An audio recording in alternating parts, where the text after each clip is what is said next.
My name is Lyndon Paget.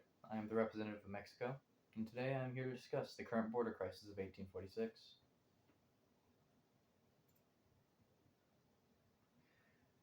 Texas had annexed themselves to the United States of America after Mexico lost Texas from the rebellion the Texian people threw to gain independence.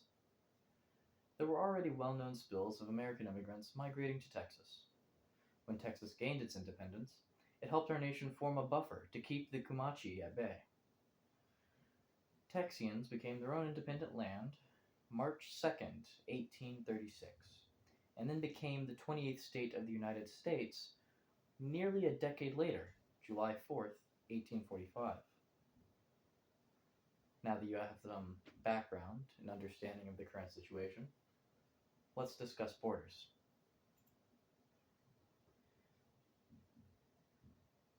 So, Texas grew its independence, and therefore its borders from Mexico. It did not further push those borders or wish to have more lands than it's claimed to. All that they had was simply what they had before, when they were simply a province or state of Texas. We can see here that this is the Texas state of Mexico. This is one of the most earliest maps of the landmass of Texas, and we can see here that this section did not belong to that state.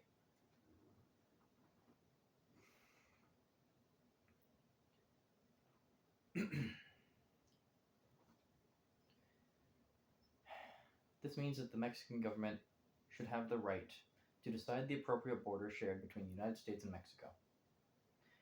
The reason for this is simple. That's how it looked before. That's how it always should have looked.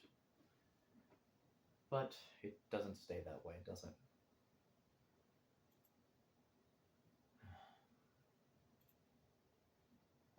So,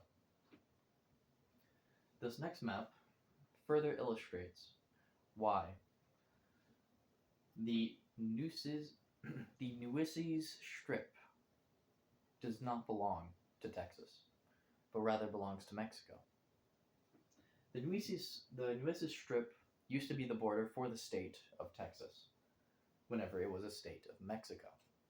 Once it gained its independence, they proceeded to make claims that their lands went as far as the Rio Grande River.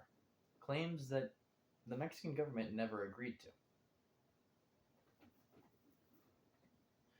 Now, when the United States takes the Nueces Strip, the Mexican government can and will see this as an act of aggression and therefore has justifiable right to act in self-defense, send armies, and begin a war.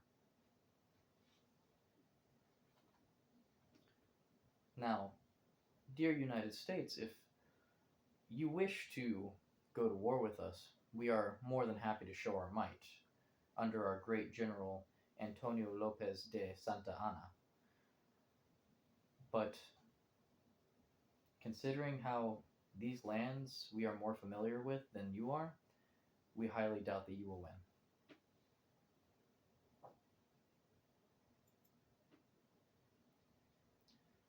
Now this is what Texas claims is their land.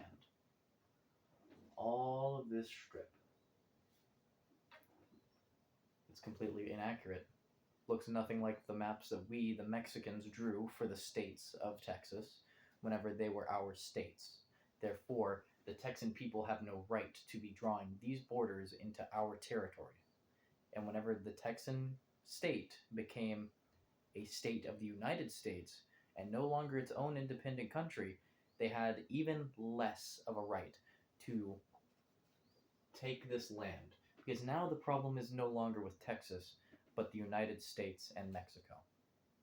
If the United States wishes to elevate these tensions to the point of war, as we've stated earlier, so be it.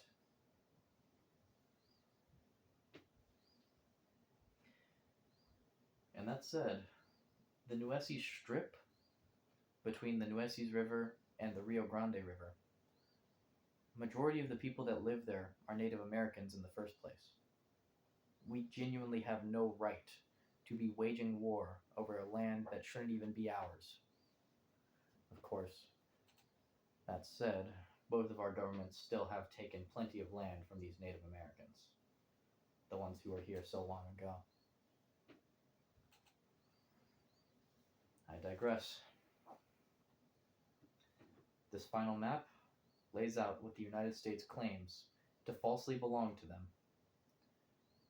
The Nueces Strip rightfully belongs to the Mexican people.